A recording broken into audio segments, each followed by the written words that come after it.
तो रिलायंस इंडस्ट्रीज की एक सब्सिडरी कंपनी जेएफएसएल मतलब जियो फाइनेंशियल सर्विसेज लिमिटेड कि जिसका रिजल्ट इस क्वार्टर में मतलब क्वार्टर 3 में लास्ट क्वार्टर के कंपैरिजन में काफी कम आया हुआ है।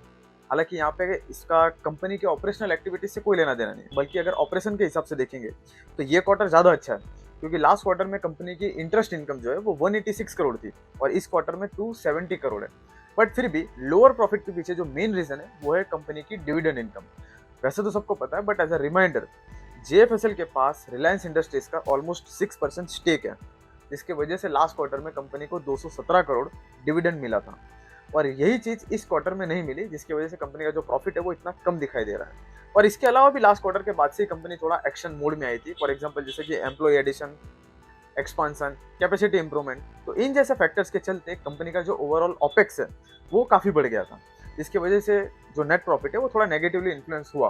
हाँ, लेकिन इसका लॉन्ग टर्म आउटलुक जो है वो काफी पॉजिटिवली इन्फ्लुएंस हो सकता है। तो आज यहाँ पे आउटलुक एंड जो पॉसिबिलिटीज है उसी को थोड़ा डिस्कस करेंगे। तो यही वो मेन रीजन है जिस दिसंबर क्वार्टर में कंपनी का जो नेट प्रॉफिट है वो 294 करोड़ था एंड लास्ट क्वार्टर में क्वार्टर 2 में कंपनी का जो नेट प्रॉफिट है वो 668 करोड़ था। अगर स्ट्रेटेजिक मूवमेंट्स की तरफ आगे बढ़े तो कंपनी ने leasing business and supply chain financing related products को लॉन्च करने का प्लान बनाया हुआ है। तो ये चीज ये दिखाता है कि कंपनी सिक्योर्ड लोन्स की तरफ थोड़ा ज्यादा फोकस्ड है। यहाँ पे आरबीआई का जो रिसेंटली एक कंसर्न आया था कि जहाँ पे उन्होंने अनसिक्योर्ड लोन्स के लिए जो रिस्क वेटेज बढ़ाया था, ये फैक्टर भी मैटर कर सकता है।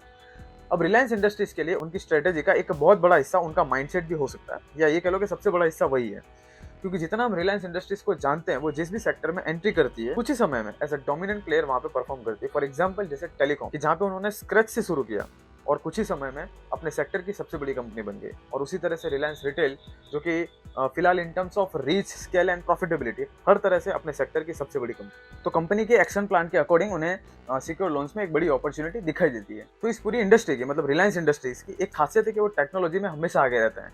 तो टेक्नोलॉजिकल एडवांसमेंट के थ्रू डिजिटली वो मर्चेंट एंड कंज्यूमर्स को टारगेट करना चाहते हैं, कि जिसमें कंपनी बहुत ही easily and systematically Jio telecom और रिलायंस रिटेल एक ह्यूज कस्टमर बेस को इजीली लिवरेज करके उन्हें क्रॉस सेलिंग कर सकती है।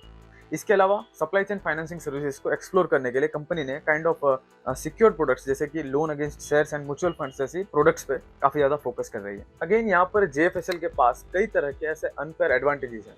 फॉर एग्जांपल जैसे कि जेएफएसएल की जो नेटवर्क है वो 1,15,000 करोड़ है विदाउट एनी ऑपरेशनल एक्टिविटीज, जो कि ऑलरेडी है।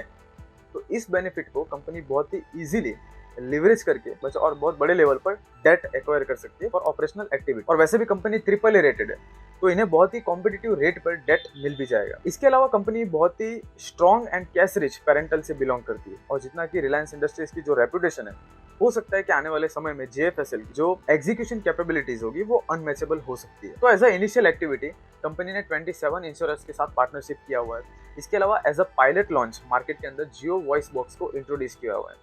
और वर्ल्ड की जो सबसे बड़ी एएमसी कंपनी है, एसेट मैनेजमेंट कंपनी है ब्लैक रॉक, उसके साथ जेएफएसएल ने पार्टनरशिप किया और नई एएमसी कंपनी बनाने का भी डिसीजन लिया हुआ है, कि जहां पे दोनों कंपनीज का 50-50% वेटेज रहेगा।